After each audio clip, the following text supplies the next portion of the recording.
मुलांनो, इतिहासातील 5वा पाठ आहे स्वराज्य स्थापना।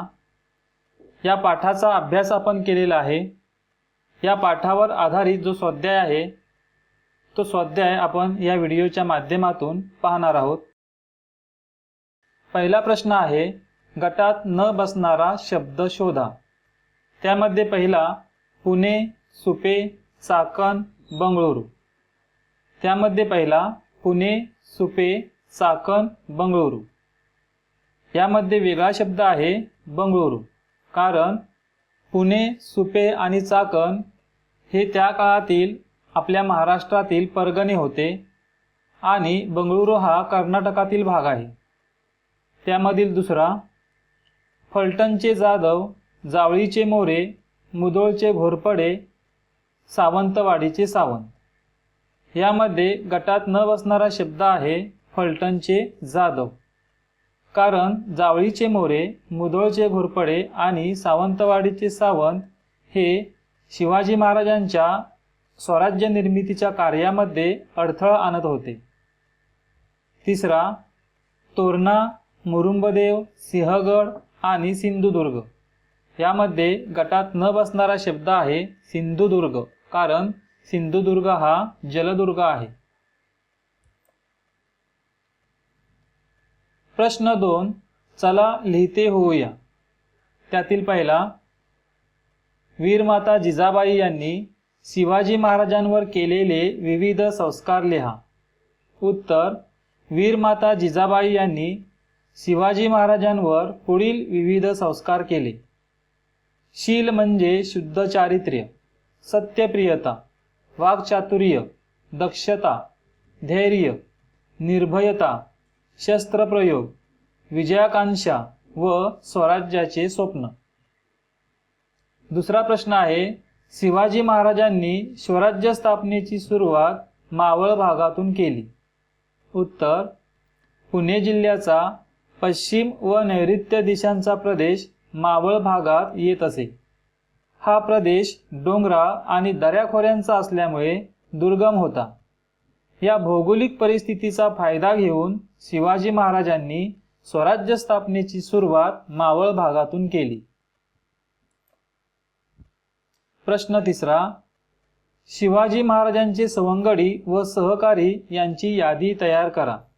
उत्तर, स्वराज्य स्थापनेच्या कार्यात शिवाजी महाराजांना त्यांच्या सवंगड्यांनी व सहकाऱ्यांनी मदत केली। त्यांची नावे पुढील प्रमाणे: येसाजी कंक, बाजी पासलकर, बापूजी मुदगल, नरेकर देशपांडे बंधू, कावजी कोंडाळकर, जीवा महाला, तानाजी मालुसरे, कान्होजी जेधे, बाजीप्रभू देशपांडे आणि दादाजी नरसप्रभू देशपांडे। प्रश्न चौथा, शोधा आणि लिहा। त्यामध्ये पहिला, शहाजीराजांना स्वराज्य संकल्पक असे म्हणतात। उत्तर, शहाजीराजे स्वतः श्रेष्ठ राजनीतिज्ञ आणि पराक्रमी होते। दक्षिणेकडील मोठा प्रदेश जिंकल्यामुळे त्यांचा मोठा दरारा होता। परकीय लोकांच्या सत्ता उलथवून स्वराज्य स्थापन करावे ही त्यांची तीव्र इच्छा होती।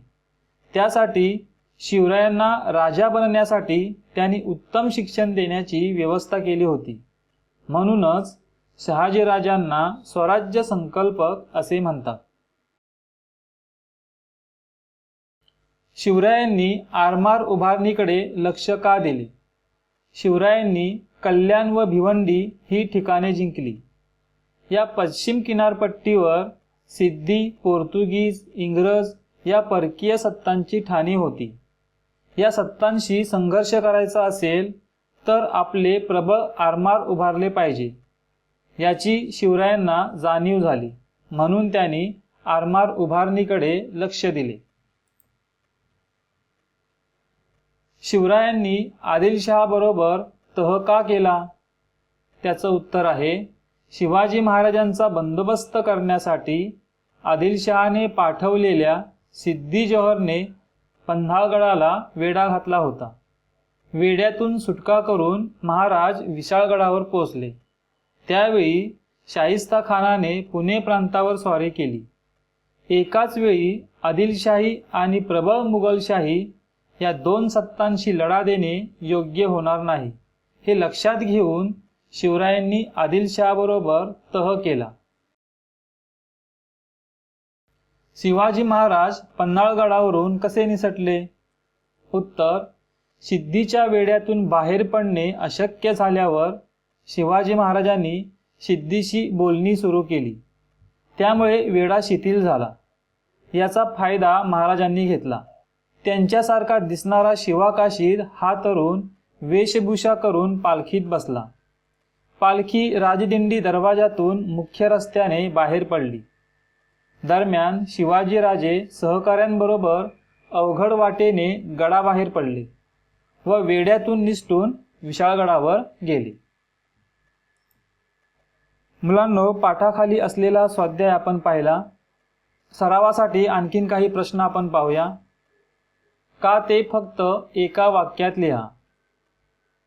शहाजीराजांनी मुघलांना प्रखर विरोध केला कारण मुघलांचा दक्षिणेत प्रवेश होऊ नये अशी शहाजीराजांची तीव्र भावना होती.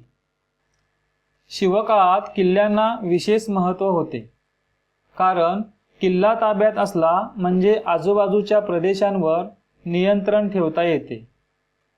शिवरायांनी अफजल खानास ठार मारले कारण अफजल खानाने महाराजांच्या भेटीत त्यांना दगाफटका करण्याचा प्रयत्न केला.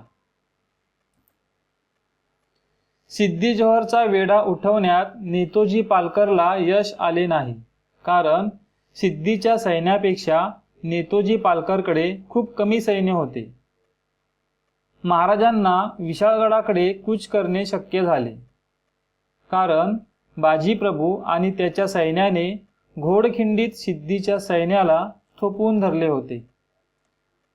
आदिलशाहीची कारभारीण बडी साहेबीन हिने अफजल खानास शिवरायांवर चालून जाण्यास सांगितले कारण शिवरायांनी आपल्या जहागिरीतील आदिलशाहीच्या ताब्यात असलेले किल्ले घेण्यास सुरुवात केली होती. मुलांनो, स्वराज्य स्थापना या पाठाचा आपण स्वाध्याय पाहिला. पुढील व्हिडिओच्या माध्यमातून इतिहासातील पुढील पाठाचा स्वाध्याय आपण पाहणार आहोत. धन्यवाद.